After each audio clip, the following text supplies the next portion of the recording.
Welcome back to PoPolitickin.com, your home for self-help meets hip-hop. Make sure you go on Spotify, we're on YouTube, we're on Amazon. Type in PoPolitickin. Listen to our interviews since 2008. 1212. I'm in the place to be with Dennis Reed II. How you doing, bro? I'm good, Brody. How you? I'm good. I'm rejoined by you. I think we talked about 6 months ago. Yeah, you kept me away for 6 months, bro. What's up? I'm supposed to be a monthly. I see I ain't in no movie yet. Shit, I see we ain't that cool. You ain't put me I in no gotta get movie. you here, bro. I do. I gotta get you here, man.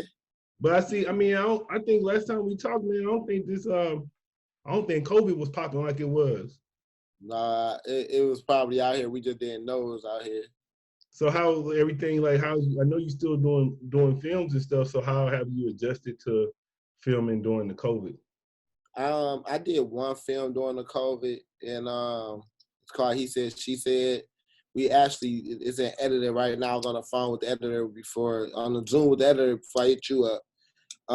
It went kind of smooth. I ain't had no issues, but we about to get ready for First Lady 3. It just, the only problem is, we be doing these premieres, and I don't think we're gonna be able to do a good premiere for this joint. You know what I mean? For He Said, She Said. But we killed it for the Indictment premiere because we did it at the drive-in. It was cold, and it's cold in Detroit now though. Yeah, so it's always cold in the D. I heard. Not always. We get our summers. What the fuck? Do you remember that song? It's so cold in the D. Yo, that was not look. Listen, man, you are not gonna put that on us, okay? I don't even know them people, man. They were doing it in the cemetery. I remember that doggone video, man. So I saw you. You got a new movie you're working on right now. Indictment Who is Jonathan Carter is out now. That's out now, man. That mug is doing good. I need more people to watch it though. Where is it at? It's on Tubi and IMDb TV. Okay, because we had a little man. Sometimes we got this. Me and my wife play a game where before we go to sleep, we just put it on Tubi because Tubi is one of the only ones that don't stop playing. Right. So you put one video, man. You wake up on some crazy shit when you wake up. So I gotta if it's already on there, I'll make sure I check it out, man. I ain't even know. Yeah, watch it, man. Give me I need them views. Watch it and tell your people to watch it. I got you. So what is the movie about? I know it's about Jonathan Carter, but Indictment Who is Jonathan Carter is really just simple, man. It's about this dude named Jonathan Carter who they don't know if this dude is a drug dealer. They don't know if this dude is a business owner. They just know he a father. His best friend finds out through some fake snitches that this guy may be the biggest heroin dealer in Detroit. And he trying to prove that his best friend is really the ghost per se. But his best friend is his wife, who's played by Jennifer Williams from the Basketball Wives, is trying to prove her husband's innocence. Yeah, I gotta watch that just to watch that. Yeah, man, it's dope. It's really dope. They got Jennifer Williams and Benzino in it. I think Yada's in that movie. Yup. Yeah. Yeah, I said, how you be pulling? You be getting the stars on your movies. You got Jennifer Williams, Hoopz. How you be pulling them on these movies? I make a call, bro. The fuck no, man. Honestly, Jennifer came through Benzino. Benzino walked in my restaurant with my homeboy, who also introduced me to Yada. So I got a homeboy named Onion who knows everybody. And Onion, if you know him, I call him like the mayor of Detroit. He knows everybody that's in music. And he bring people to my restaurant, man. We chop it up, and the next thing you know, they're in front of my camera. So how well, I mean, they was both on on the reality shows, but I'm saying, how did they go from, Benzino's more like a rapper, so how did they translate into acting? How did they do? They did great. Benzino is a fucking natural, man. And Jen did good, man. Like, Jen did real good. Like, me and Jen ended up, like, really hooking up, and now we doing a what you call that documentary called Scam Likely. You know what I mean? That's fucking fire. Her and Angela Yee doing it. And I'm just one of the executive producers on there. And, like, COVID, I know it killed a lot of people, but it's doing me pretty good, man. I'm not even tripping. It's a good year for me.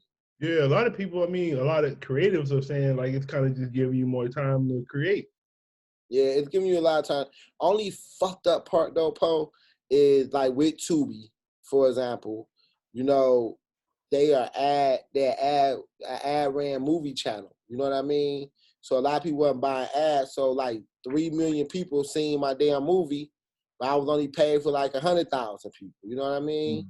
That's just some bullshit. But other than that, man, I'm able to work. I'm able to, get a bag, give out a bag, make some more bags. Because I'm sitting here writing and doing everything. I'm enjoying it. I'm learning the more of the back end of the business, and I'm living this shit, man. I'm good. Yeah, actually, I don't know if you just saw that with Dave Chappelle.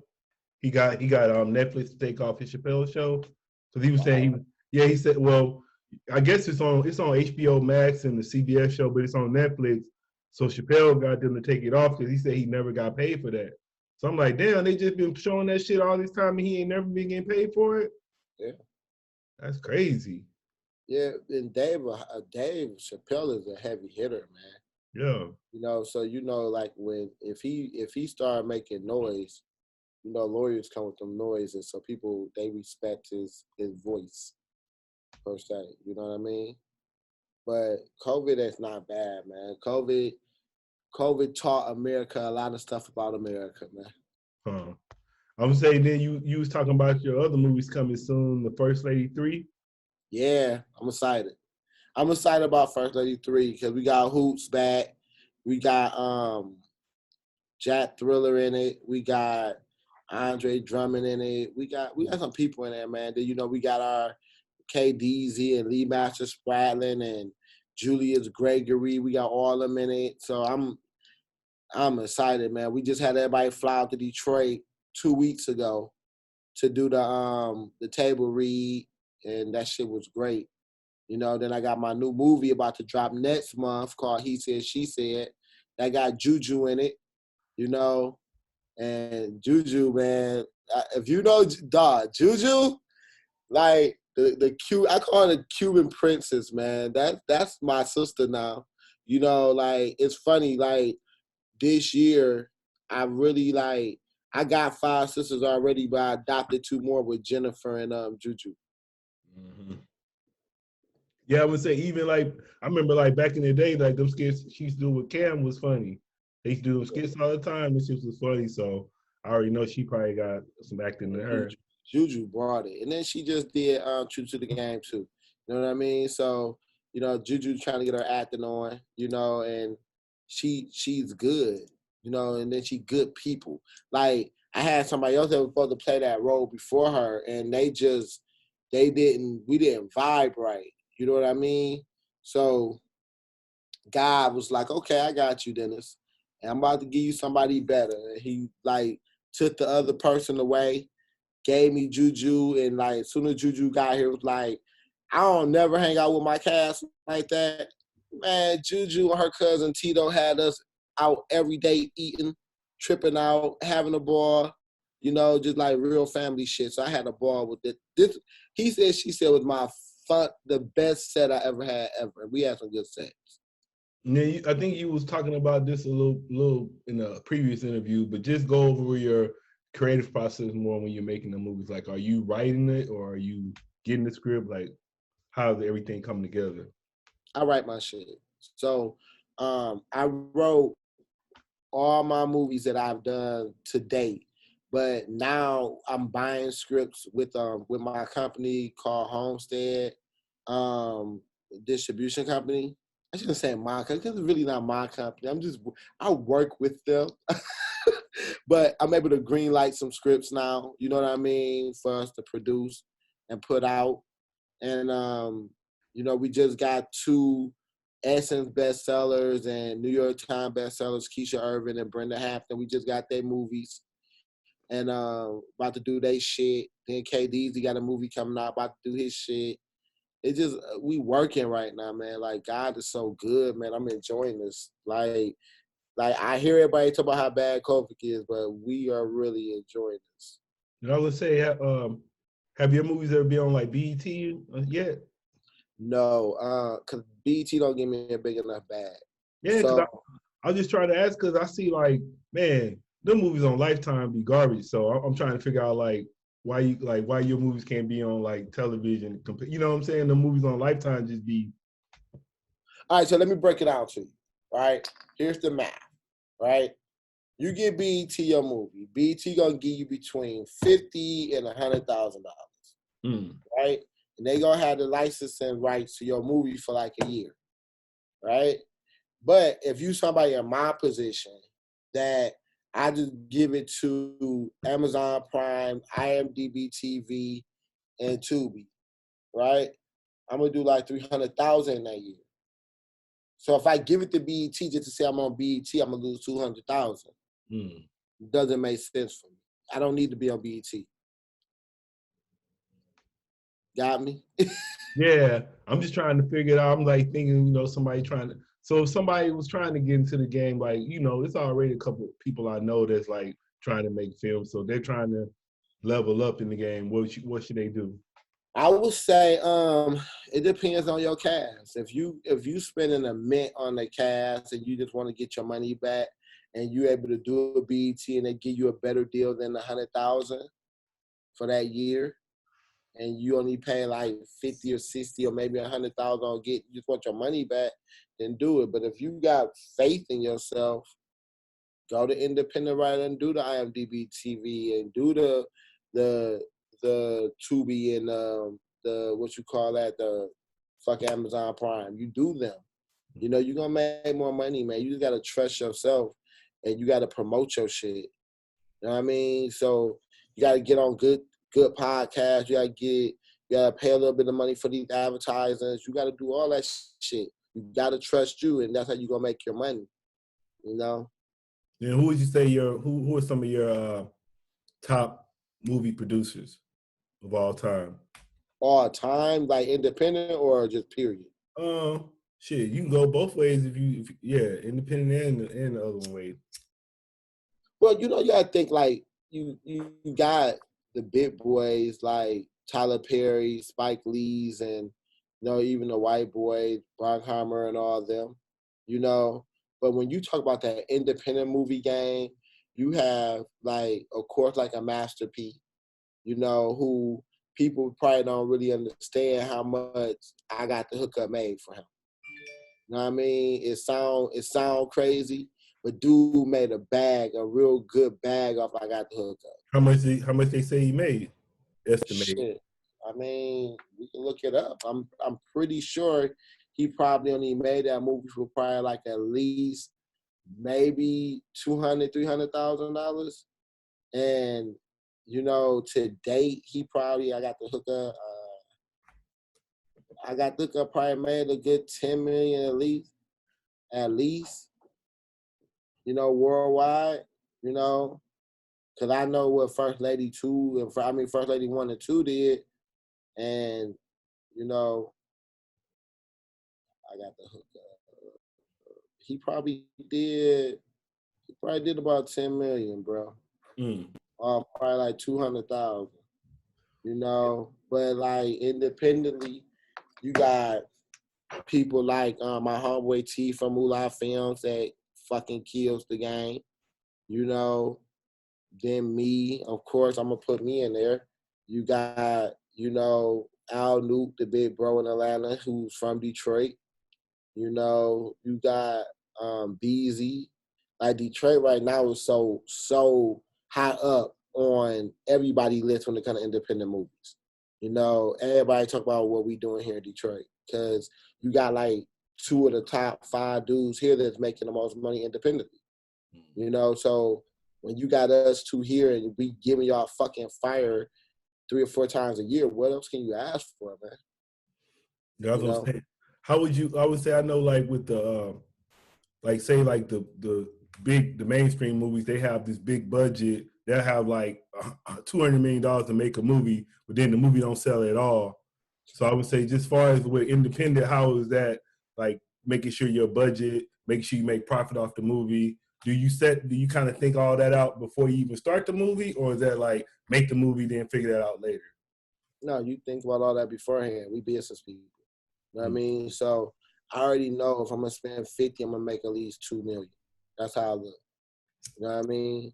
And that 2 million got to be made in 3 years. You know, so that's just how I live my life right now. You know, now that we making our budgets a little bit more, you know, now it's time for us to make more money. So we gonna make the budget of 200,000. Now we trying to do $1 million in that first quarter. You know what I mean? And like I look at people like the dude that did Manny, who did True to the Game 1 and 2. I look at him and I kind of question some of the moves that he make, because knowing like how he has the right people in his movies, he's wasting money with doing theaters. You feel me? Because when you do theaters, you have to do that promotion for theaters. When you could just take all that money and just do that shit on Instagram, Facebook, YouTube, everywhere, you advertise with them for not even a quarter, but you're gonna have to advertise on a national budget for a theater movie. For a theater movie, you put that shit on the stream, man, and you fucking clean up. He would have probably made like $3 million already off True to the Game if he'd have did that shit the right way. You know? So it seems like it's a lot of money for especially our people to make in the movie theaters, movie game. Yeah, it's a whole hell of a lot of money. It's a lot of money. And the thing is, you know, it's the new. It's just like the independent movie music game. You know, everybody wants to do movies. The one thing about a movie, you know, people gonna watch it while you sleep. You know, just like you said, yo, D, I throw that shit on Tubi and I let that shit play out. You know when people do that, that's a good thing for us. You know, and it's a lot of money, man, and it's honest money. You know, when you come from our world, the world I was in, this shit saved my life. You know, so I'm enjoying it, every bit of it. So where you think you'd be at if you wasn't doing this right now? What you'd be doing? If I wasn't doing movies? Yeah. I probably still doing the bars and the restaurants. Because I own bars and restaurants, but it would be a struggle. You know what I mean? Like I would still be okay, because I promised God I wasn't selling drugs no more. So I would still be okay. But the movie shit made my life purposeful. You know what I mean? It's giving me a legacy. It's giving me something that people can remember me by. People gonna be like, damn, Dennis Reed, 20 years from now, they gonna know my name. 100 years from now, they ain't gonna know my name. You know? And what else can you ask for? You know, I tell people all the time, like, I want to be the best to ever do this shit. I'm not in this shit just to be okay. You know, I want it to be when you mention producers and directors and writers, they're like Dennis Reed. You know, not just saying everybody else. They're like, oh, but the boy Dennis is called with the pen. You know, and that's how I want it. Like that's my end game, to be the best. That's all I want to be, is the best. Yeah, I was gonna ask you that. I was gonna say, as far as like, you know, with music, as far as like, say you got an album and you got a shelf life, or it could be a timeless album. So I was gonna say, as far as like with movies, what would you say? Do movies have a shelf life, or then what is a timeless movie to you? What you mean? Like, is it like, you know how like some like, especially with hip hop now, album come out, then like two months later, people ain't even checking for it. But it seems in movies, it kind of lasts longer, right? Yeah, it lasts longer because people always watching shit. You know what I mean? Like that's one thing that my homeboy T from Moolah told me. He like, bro, I don't give a fuck if your movie came out 5 years ago. It's still like 100 million people in America that haven't seen your shit. So rebrand your shit, redo your shit, you know? And he's right. Like I'm hot. Like right now I'm really, really, really hot in like Virginia, Atlanta, you know, Virginia, Georgia, North Carolina, New York, Florida loves me, Maryland loves me, you know, St. Louis, Missouri loves me, you know, but I'm just okay in the Bay Area. I'm just okay in Texas. I'm just okay in Detroit where I'm at. I'm just okay there, you know. So now I got to do more advertising in those places for y'all could be like, oh, he's hot there too. You know, so it's just so many places I got to hit. You know, after I get done hitting that, then I gotta be like, I gotta hit the UK, gotta hit Canada, I gotta hit Jamaica, and I'm Jamaican, shit. I gotta hit Panama. You know, so it's like that's the stuff that we gotta do, and it's the shelf life there is a little longer. You know, people gonna be still talking about first. I get people telling me about first lady shit from 3 years ago. You know, just a good shit, man. It's the best thing ever. Now, say what makes a good movie to you, like a classic movie? Oh, a classic movie to me is something like The Godfather, something like Love Jones, something that made me think, something that made me be like, something that made me want to do that shit. Like when you look at The Godfather, because you seen The Godfather, right? Yeah. Right. And when you think about The Godfather, you always think about the rules of the family. You know what I mean? You be like, yo, like don't ever put anybody in front of your family. Don't ever talk business don't talk family business in front of people that's not in the family. Don't ever disrespect people in your family, the people that's not in your family. You know, those are the shit that you be like, yo, those are life lessons. You know what I mean? And Love Jones. What did Love Jones teach us? The love for you. You can't help who you love, and you don't have to go back to a love just because everybody say that's the thing that you're supposed to do. You can fall in love with somebody totally opposite of you and be gone over them. And you give them a chance, you find out that's the best thing ever. You know what I mean? Those are the movies that mean something, man. Like I could watch Love Jones, Boys in the Hood. What did Boys in the Hood teach us, man? You know, like what did Minister No, they don't Society tell about what's going on in the hood. It's like, man, that's the shit that those are movies, man. Those are things that make you think, you know, and that's all you want to do. You want to be able to think about some shit, but not be like wore out with it. You watch the movies and you driving in your car, like that's a lesson right there. You know, What do you think about John Singleton? Speaking of Boys in the Hood, think it's fucked up that he did. You know, but that teaches that we need to take better care of ourselves. You know what I mean? It teaches that we got to love ourselves a little bit more. We got to get in that gym. Got to eat right. You know what I mean? We got to, you know, if you're going to drink the best shit. It's okay to drink. You know what I mean? But drink the healthy drink. Liquor is unhealthy. I get it. But if you're going to drink it, drink the shit that's not going to fuck up your organs. Drink good shit. You know, if you're gonna smoke good shit. You know, it's like stop putting all the bullshit in your body, man, and you know, leave that pork alone, man. Eat beef every now and then. You know, it's just like eat your vegetables. Make sure that you do your blood pressure shit. You know, because we get all this money that we be praying for and hoping for, and then we die as soon as we get it because we ain't take care of ourselves. That's bullshit, man. That man worked for 30 years being dope. Finally he got a TV show that was on there doing great. And then he turned around and just died. It's like, what the fuck? I know, right? Fuck me up. That hurt. You know, because he was like, you look at him and Spike Lee, you know, as people that just did it.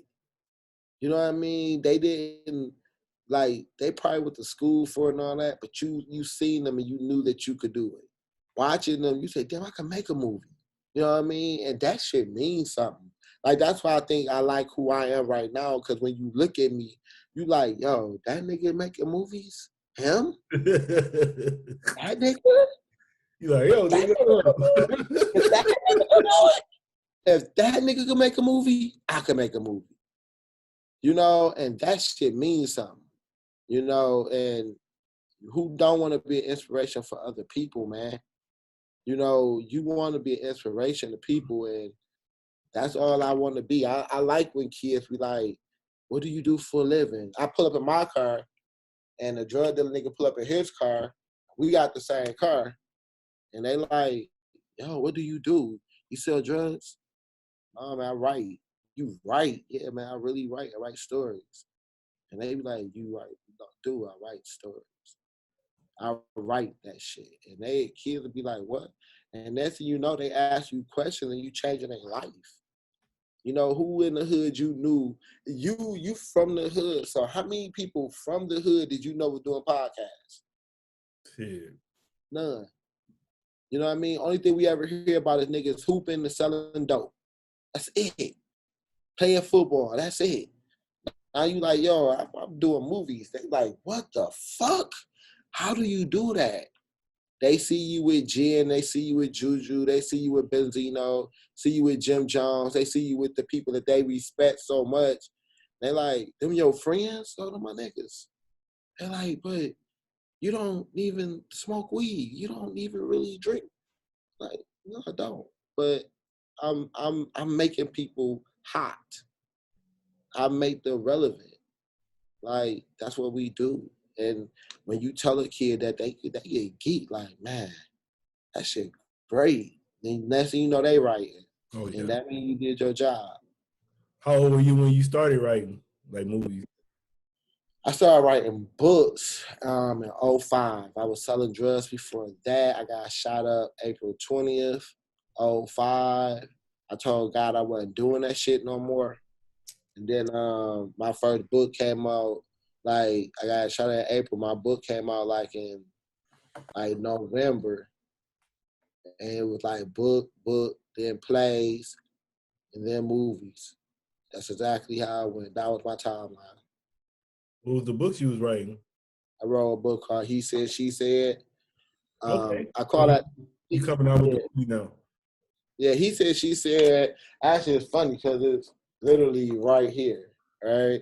So this book, I say this is the book to save my life. You know what I mean? Like, this and my kids. This right here, that saved my life because it gave me purpose. So then He Said, She Said was my first play. Then, you know, True Law, one of my other books, was my first movie. And then like I just got my money right in the last few years in order to be able to do He Said, She Said, the movie. I couldn't do He Said, She Said, the movie without it being great. Like, I needed to be able to put mansions in there. I need to put them Bentleys in there and the ghosts in there and all that shit. That's what He Said, She Said needed. It couldn't be just they live ordinary. These were not no ordinary living black people. These were black people with money. And we had to show that shit. And if I'd have did it years ago when I first started doing movies, it wouldn't have worked. So how long were you selling drugs for? 98, 90, 97 to 05. Oh, so you writing it's like realism in your movies then? It's some. Yeah, it's cool. It's some. You know, but like I never was that guy that was on the corner just selling dope. That wasn't me. You know what I mean? And I didn't, like, I still to this day don't understand it. Like, I know that everybody is always levels to every single thing. You know what I mean? And my level went from ounce to half pounds to pounds really quick. You know what I mean? Went from an eighth to a half. My shit went really quick. And I always tell people, like, God, take that shit though. You know what I mean? Like, God knew that He didn't want me doing that. And if I tell you, like, the story behind it is funny because I got shot up April 20th, 05. And dude got caught in Chicago that was telling on everybody April 22nd. So he told on everybody, like all the wiretaps and everything went out April 22nd. And I'm in the hospital for 31 days. So all the wiretaps that they did, my name wasn't on none of them. So everybody that I was selling dope with ended up getting 20, 30, 40 years. Yeah. Right? So dude tried to kill me, and he really saved my life. I mean, you said shot up, so how many times were you shot? 6. Damn. Are you okay now, or are you still like after? I'm good, man. I'm good. Only thing I fear is God and fake friends. Was you thinking you was about to did you have was it like near life death experience? Like with the moment it happened, how was you feeling? Like, did you think you was gonna make it, or The person that shot me was like family. damn? So it was like I was more fucked up than he was shooting me. But life, I was never scared though. And it sounds crazy, but it was like God like put his arms around me like you good. And it sounds nuts. Like I'm not saying I was Superman and none of that bullshit. No. It was just like God just he gave me favor that day. You know what I mean? And that wasn't the first time he gave me favor, bro. So it's like that's when I started realizing like, yo, he got me here for a reason, man. You know, what's that reason? I'm still trying to figure it out. You know, like we did a coat drive yesterday, we gave 500 coats away. You know what I mean? But that's not my purpose. That's not my reason for being here. You know, what is my reason? I don't know. I want to figure it out. I think that's the fucked up part though. When we know, that's when we die. Like, you know, like, yo, we supposed to be here for this, and then we die, and then that's fucked up. You know, so those are the things that I'm trying to just figure out in my life though. You know, because I think I'm a great father. I think I'm a good grandfather. I think I'm a good employer. I think I'm a good brother, a good friend, a cool son, you know. But I'm here to change the world. You know what I mean? So what am I? It's like Tupac. Like Tupac had a thing that he went through hell, but he was trying to change the world. So what is my purpose? Those are the things I think about. Don't you? I was looking at your Twitter. You post like a scripture or something every day, right? Or you say something every day. I say every morning I say, "Good morning, Jesus. Thank you for the wake up call." Yeah. Why every you say morning. Every morning? Why is that important? It's funny to the person that put me onto that. You be like, "What? He's the biggest sinner in the world." But I was when I was fucked up and I was trying to figure out this money thing and how I'm gonna pay my bills and how I'm gonna keep my family together. I was going to New York to sell books, and I ain't had no money. I was fucking broke, and I got to New York and I sold all my books, and I made a deal with this guy named CD to give him 10,000 books. And on my way home from making my 10,000 book sale, R. Kelly was on the radio, and he was like, we get up every morning and tell somebody good morning, but we don't tell the man who blessed us and gave us good morning. I'm like, what? I'm listening. He was like, how many times do we get up and just tell Jesus good morning? And I was like, shit, like 06. And I went on Facebook that day, that morning. It was like, good morning, Jesus. Thank you for the wake up call. You know, because people just don't know how fucked up my life was. So when my life was fucked up, now it's like, all right, now it's good. I don't have a perfect life, but I mean, I live in a nice house. I drive a nice car. I'm able to go anywhere I want to go. I got cool friends that I think are my friends. And the only person that I'd say they really made that shit happen for me was Jesus. So I'm going to tell him good morning before I tell any of you motherfuckers good morning.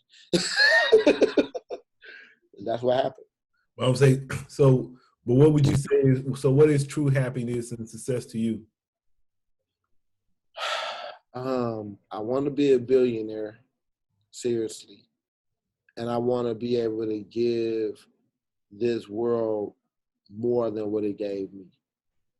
You know what I mean? So, like my sons and my daughter, my grandbaby, my girl, I want to make them proud, and I want to make the people that raised me proud, and I want to give this world a lot, man. You know, I want to be that person that when you can't pay for your kid to go to college, you don't have that problem. You want to have a down payment on your first house, you don't have that problem if you're around me. Because it's not that I'm giving you something, I'm helping you advance our people. And I'm not talking about black and white either. I'm talking about our people, because our people are the people around us. You know, not a black and white thing. I got a white Panamanian. I had a white Panamanian grandmother. So it's like I need all our people around me to be happy and be fruitful and not need me for shit, but could give me something because they know that I help put them in position to have everything. You know, like I don't want to be giving people money, but I want to teach them how to fish. You know what I mean? And then we together, we can fucking buy a lake and fish all day. That's the kind of shit I'm on. That's why I think I love Jay-Z so much. Because dude really, in real life, put his team on so scantless that they all doing something.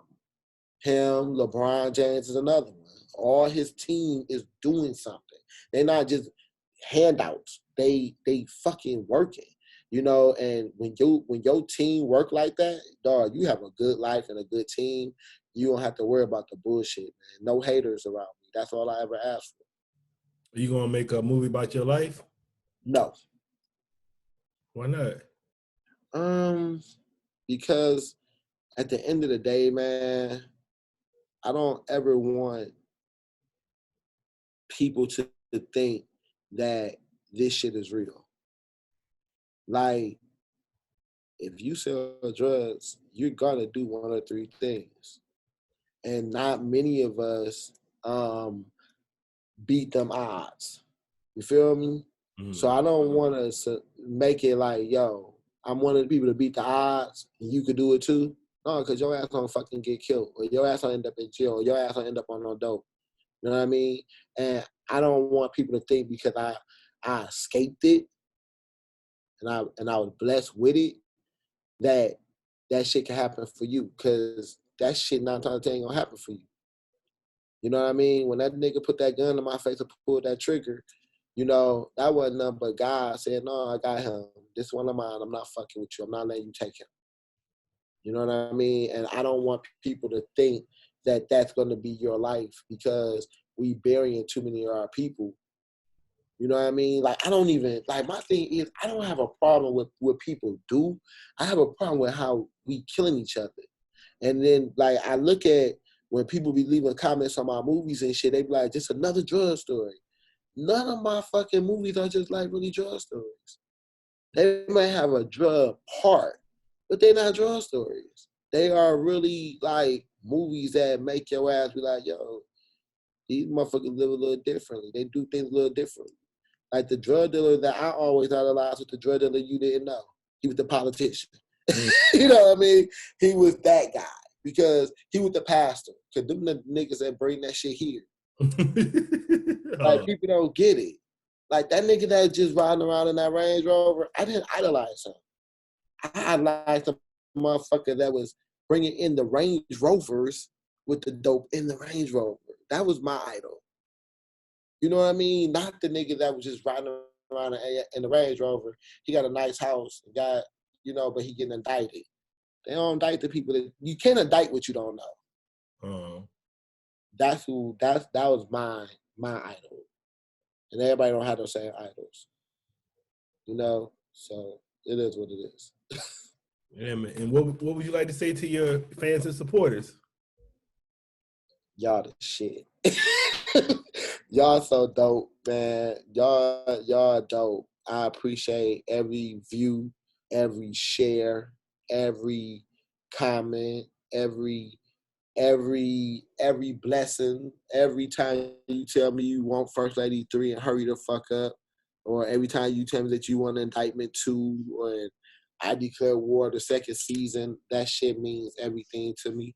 When I walk around and I'm not in my city, because they don't even do it in my city. It'd be amazing that I be in other cities and they find out that I wrote the shit and they be like, dog, that shit was dope. And then I get a crowd of people talking about it. You know, I don't think people understand, like, those are moments that you just be wanting to take pictures of, but you don't want to be a fan to yourself. You know, you be geek that people really fuck with you like that. And it don't be here. It don't even be in Detroit. It be in other places.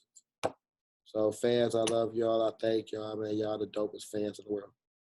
And what music you listening to right now? Oh, shit. Dog. Okay. So, what's on my playlist right now that I've been bumping? My son got me listening. My son got me listening to all these young cats. So like the King Von dude, I was listening to him a lot. He got me listening to Lil Baby. He got me listening to Da Baby. He got me listening to Polo Polo G or something. Polo G. He told me his 3 favorite rappers is Lil Baby, Polo G, and Lil Baby, Polo G. The young guy from here, 22, 44 Dub, 44. He from Detroit too. Oh God. I thought he just passed away too, though, right? The FBG Duck. Oh, one of them died. The FBG Duck. I know he died. He passed. I gotta go to my Apple Music because I got all of them on there. But my son got me listening to all these people, man. 40, 44. But I'm saying, how many of them are doing like now, man? It's like all of them rapping and singing. So it's like, are y'all rapping now or is that singing? I'm confused. Man, it's 44 Doug. He from Detroit. I like him. And you know what though? What I learned, and you know, it took somebody like Jay-Z to say the shit, but they making music that they love, man. Yeah. You know, and we as old heads, we gotta listen to what we like from them, but we still got our Jay-Z. I've been bumping Royce 5'9" new shit so scandalous. You know what I mean? Because he a hip. I love Royce. Like, and not only do I love him, shit, I've been knowing dude forever. You know what I mean? So I've been listening to him. I've been listening to Big Sean heavy. You know, but I'm geeked about listening to Sada Baby. I'm geeked to listen to Lil Baby. I'm the Baby, Lil Baby, Yo Gotti. You know, I'm loving music right now, man. You know, especially when I'm writing. You know, like I've been listening to a lot of Jay-Z. I've been bumping that Jay-Z Blueprint 3 a whole lot these last 2 weeks. You know what I mean? That Blueprint 3, I didn't know how great it was until these last couple of weeks. That shit's ooh, it was What's your favorite song on that one? some cold, huh? What's your favorite What'd you song? say? What's your favorite song on that one? On Jay-Z one, let me look, cause I'll be I'm listening supposed to that shit. I'm supposed to talk to Billy Dance from MOP tonight. What'd you say? I said I'm supposed to talk to one of the cats from MOP tonight. For real? Yeah, I know. I like that song he had on there that You Don't Know. I think they did the part 2 on that one. Hold on, my favorite song on that Jay-Z joint, and it's gonna trip you out because you will understand it, Jay-Z. My favorite song on that bad boy was the first song. I love what we talking about. I love that. Okay. And then of course I love Empire State of Mind. And then on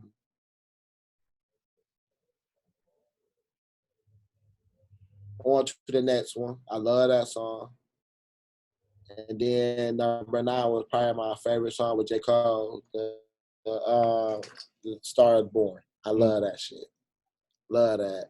That on to the next one though, I love that because like when I first bought my first bar, I bought it with 3 other guys, and I remember the one song like I don't buy the night spot. I bought a night spot on one of his other CDs, and when he said it in his other CD, I had been saying that for so long. Like I don't do titty bars. I buy titty bars. Like I don't buy bottles. I buy the bar. Like for real. Like I don't want the block. I want the whole neighborhood kind of thing.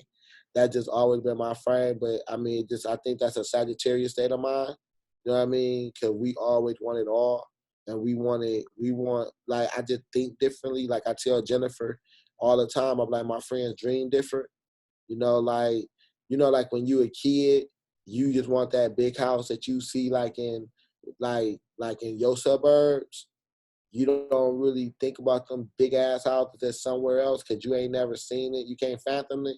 That's the kind of shit like when you hear about Kobe dying in a helicopter, right?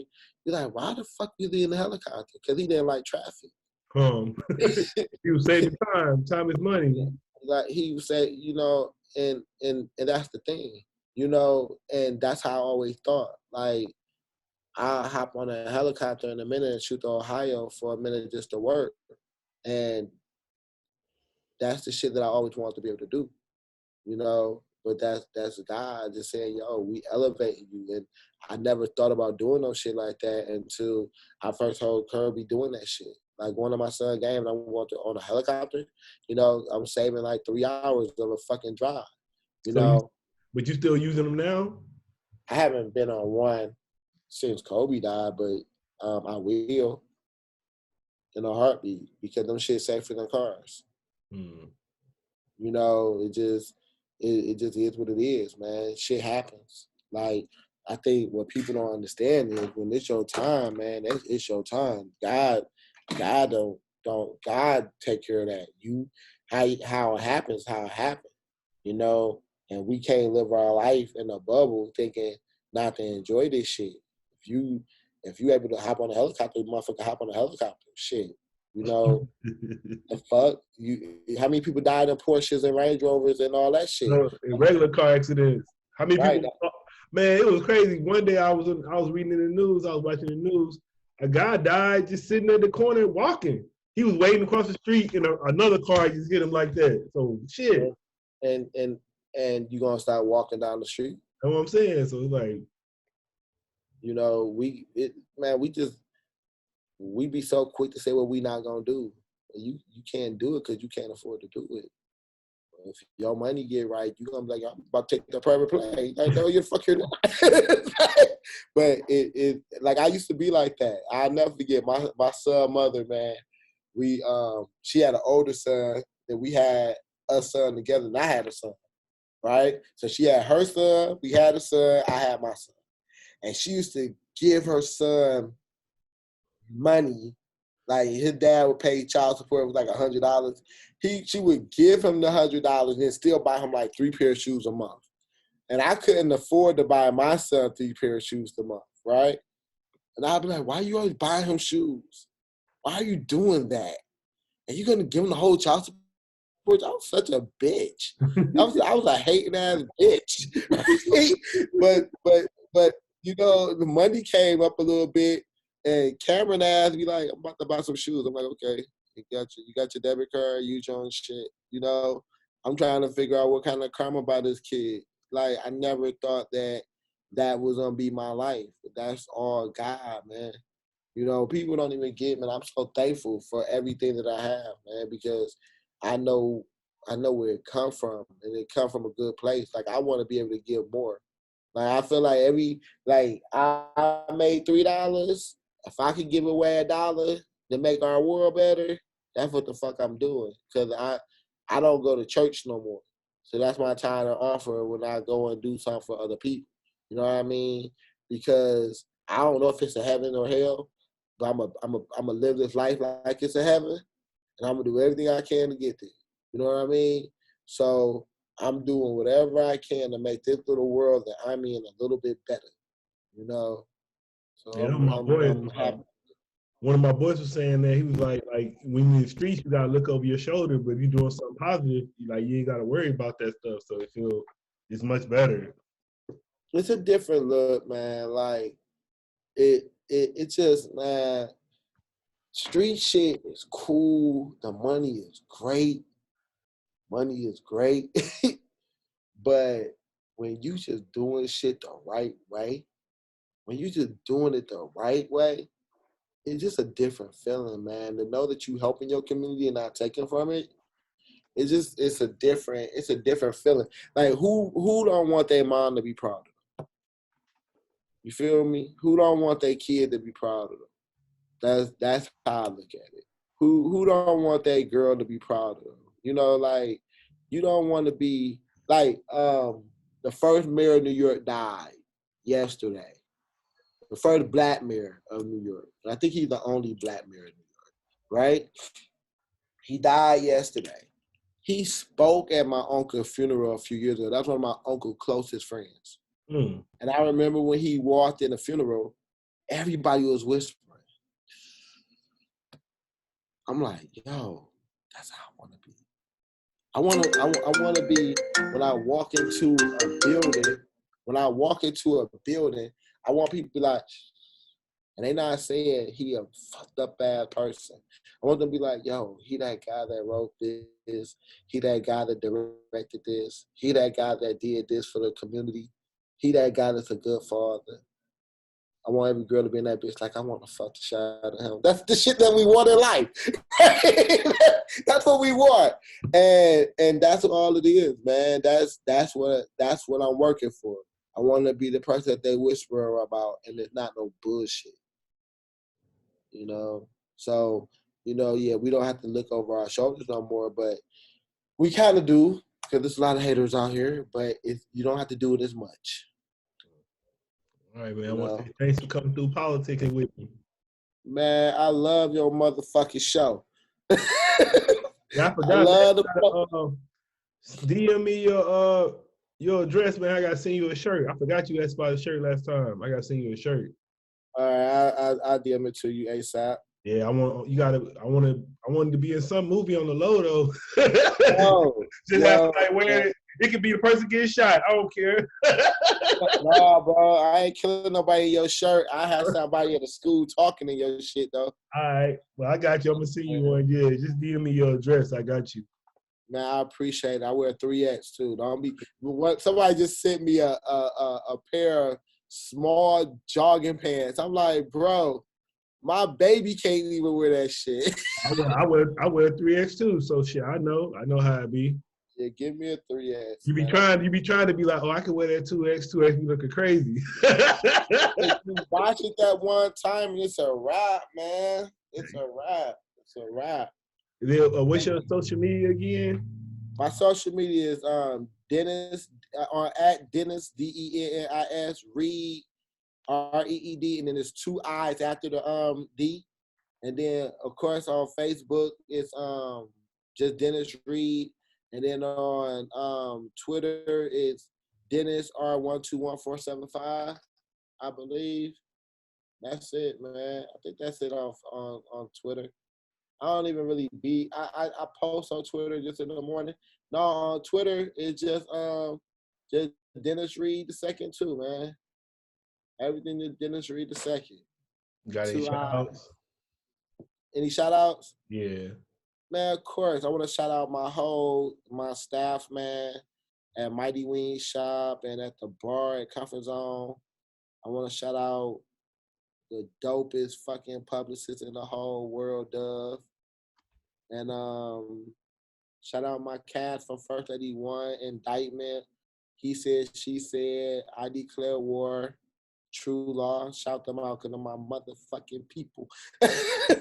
And that's it, man. Shout out to you for letting me come on your show for the second time, man. Sure.